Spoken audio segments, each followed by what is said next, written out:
పూర్వ అధ్యక్షుడు కీర్తిశేషుడు శ్రీ రామారావు గారు మా దంపతులిద్దరికీ కూడా చాలా సన్నిహితులు. వారు మా గుడి ప్రారంభోత్సవం అంతా కూడా మాకు చాలా గైడ్ చేసిన పెద్దవారు. వారి సతీమణి శ్రీమతి లీలావతమ్మ గారు మొన్న మా దేవాలయం శిఖర ప్రతిష్ట కుంభాభిషేకోత్సవానికి దయచేసి ఆశీర్వచనం చేయడం సాక్షాత్తు రామారావు గారే వచ్చి ఆశీర్వదిస్తున్నారన్న సంతోషం కలిగింది. వారికి సభాపూర్వకంగా కూడా కృతజ్ఞతలు చెబుతున్నాను.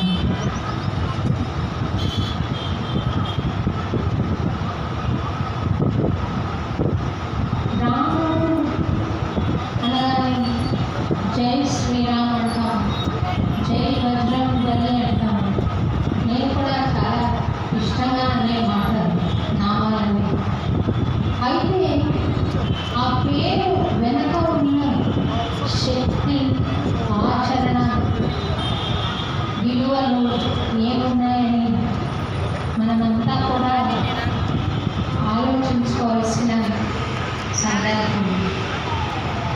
రాముడు శరణం కోరిన శత్రువునైనా కరుణించేవాడట రాముడు. అలా మనం చేయగలుగుతున్నామా? శరణం కోరితే శత్రువును క్షమించగలుగుతున్నామా? లేదా ఏ పాపం ఎరుగని వాళ్ళ పట్ల కూడా ద్వేషభావంతో ప్రవర్తిస్తున్నామా అన్న ఆలోచన చేయవలసిన సందర్భం ఉంది. పరపీడ హిందూ మతం ఎప్పుడూ ఒప్పుకోలేదండి. హింస ఎప్పుడూ ఒప్పుకోలేదు. అహింసనే ప్రోత్సహిస్తూ వచ్చింది. దుర్మార్గం ఎక్కువ అయిపోయినప్పుడు శిక్షగా ఆ దుర్మార్గాన్ని నివారించడానికి ఒక ఉపయోగంగా కోపాన్ని ప్రదర్శించడమే తప్ప అమ్మవారికి కూడా తాను సంహరించిన రాక్షసుల పట్ల ఎంతటి అనురాగం ఉందో మనకు తెలుసు.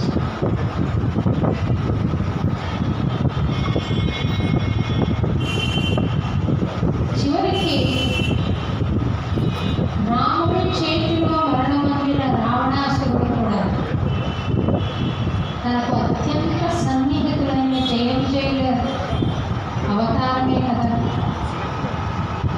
మేమిద్దరము నిన్ను త్వరగా చేరుకోవాలి స్వామి అంటే శత్రువులుగా 3 అవతారాలు ఎత్తిన వాళ్ళే తప్ప రాముడిని ద్వేషించే వాళ్ళు ఎవరుంటారు?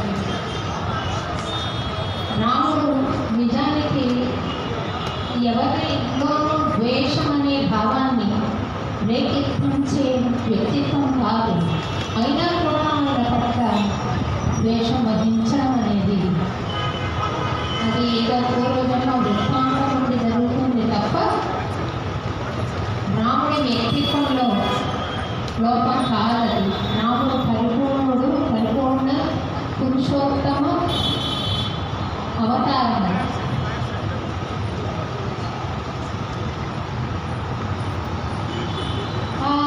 రాముడు అంతటి వాడు ఆంజనేయుడు. నాకు ఈ ఆంజనేయుడిని తలుచుకోగానే ఒక వృత్తాంతం గుర్తొస్తుంది. విభీషణుడు చాలా అసూయపడ్డాడట ఆంజనేయుడి మీద. ఎందుకంటే ఏంటో ఈ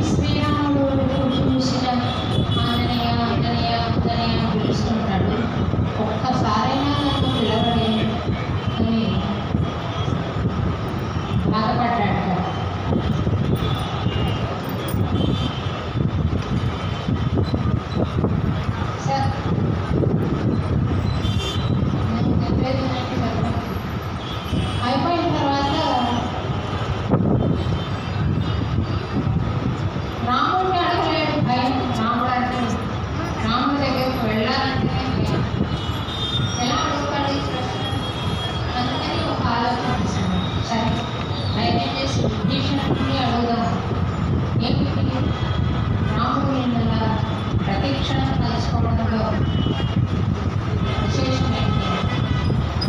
అప్పుడు విభీషణుడు చెప్పాడంట, ఆంజనేయుడు చెప్పాడంట విభీషణుడికి, విభీషణ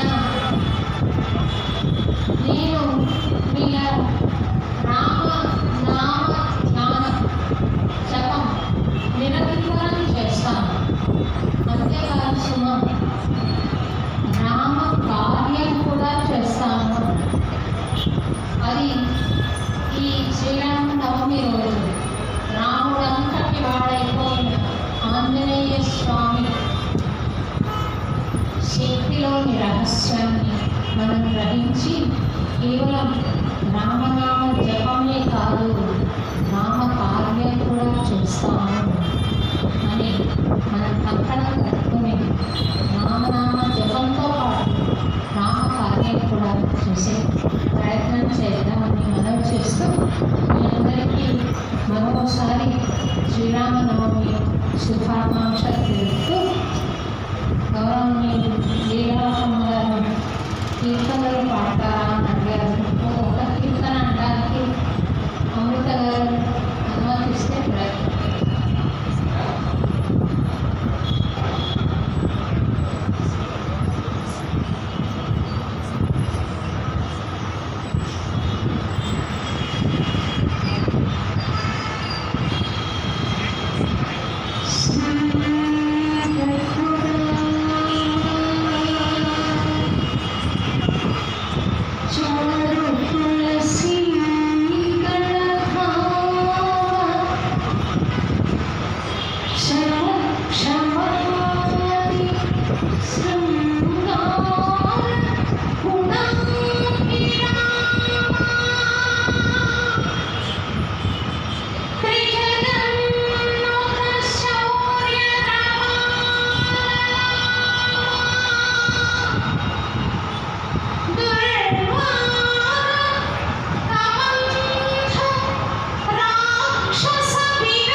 నీ